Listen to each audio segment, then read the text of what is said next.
There's a version of you that exists somewhere else, not in another world, just in another timeline. That version started the business, wrote the book, moved to that city, sent that message, took that leap, and sometimes, late at night, when everything is quiet and you're staring at the ceiling, you can almost feel that version of you, living the life you keep imagining, but somehow, still, a whole universe away. If that feeling just hit something in your chest, stay with me, because today, we're going to talk about the one choice, the single, quiet decision that splits people into two completely different lives, dreamers and doers. And by the end of this video, you're going to understand exactly which side of that line you've been standing on, and why. Let's start with a story. Imagine someone named Maya. Maya is 26. She's smart, creative, the kind of person who notices things other people miss. She has a notebook. It's full, pages and pages of ideas. A podcast concept she thought of 2 years ago.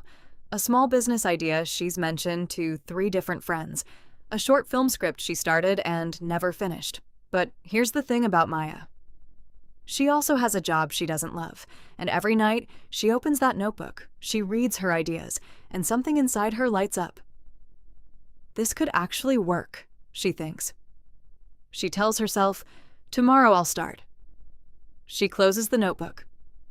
Tomorrow comes. And tomorrow looks exactly like today. Now, here's where it gets interesting. Maya isn't lazy. She isn't unmotivated. In fact, she thinks about her ideas constantly. They live in her head, rent-free, every single day. So why, after 2 years, has nothing changed? Pause for a second here. What if I told you that thinking about your dream all the time isn't actually progress? What if sometimes it's the opposite?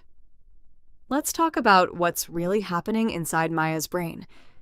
And maybe inside yours too. Your brain has one job above everything else. Not happiness, not success, safety. That's it. That's the whole game. And to your brain, safety doesn't mean physical safety, like avoiding a tiger. It means avoiding anything unfamiliar, anything uncertain, anything that could go wrong. Starting something new? That's uncertain. Putting your work out into the world? That's uncertain. Trying and possibly failing in front of people? That feels to your brain almost like danger. So your brain does something incredibly clever and incredibly sneaky. It doesn't say, don't do this because you're scared. Instead, it whispers something softer, something that sounds responsible. You should plan a bit more first. You're tired today, start fresh tomorrow. You don't have the right tools yet. What if you wait until things calm down? Every single one of those thoughts feels reasonable, logical even, but underneath all of them is one word. Fear. Just wearing a really, really good disguise. Every time you choose later instead of now, your brain learns something. It learns. See, we avoided that uncomfortable thing, and we're fine. Good job. So the next time, it's a little easier to wait. Until later isn't a choice anymore. It's just who you've become. Now, let's go deeper, because there's something most people never say out loud about this. Dreamers aren't broken. Dreamers aren't weak. In fact, dreamers are often the most thoughtful, sensitive, imaginative people you'll ever meet. People who feel things deeply, who think things through, who care, maybe too much, about getting it right. But somewhere along the way, something happened. As long as that dream stays just a dream, it can never fail. It stays perfect, untouched, safe. But the moment you try to make it real, it becomes something that can be judged, criticized, rejected, breakable. So some part of you, a part trying to protect you, keeps the dream locked away. Not because you don't want it, but because you want it too much to risk it getting hurt. Take a moment. I want you to think of someone in your life, or maybe even just someone you've seen online. Someone who's doing the thing. Do you actually think they're more talented than you? Or did they just start before they felt ready? Or think about someone starting a small business from their bedroom. No funding, no team, no guarantee it'll work. They don't feel ready. Nobody ever does, but they post the first product anyway. And slowly, it becomes something real.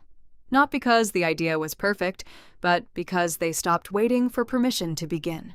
You think confidence comes first, then action. Once I feel ready, I'll start. Once I believe in myself more, I'll go for it. But that's backwards. Confidence doesn't come before action. Confidence is built by action. Every small step you take, even a clumsy one, sends a message to your brain. See, we did the scary thing, and we survived. And slowly, your brain starts to trust you a little more. I want you to think about something for a moment, something you've been planning to start for a while now. Maybe it's a course, a creative project, a conversation you've been avoiding, a change you know you need to make. How long has it been sitting there? Be honest. A few weeks? Months? Longer than you'd like to admit? If you had started, even messily, on the very first day you thought about it, where would you be right now?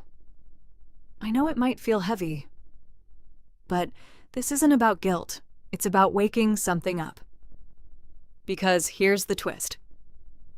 The version of you who's still planning and the version of you who already started, they're not different people with different talents. They made one different choice. That's all. And that choice gets made every single day. It's not some dramatic, movie-style moment where everything changes at once. It's opening the laptop instead of closing it.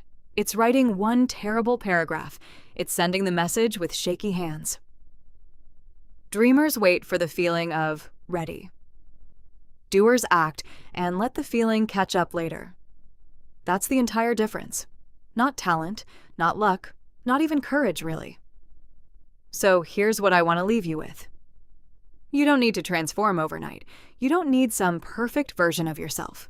That version doesn't exist. What you need is one small action. Today.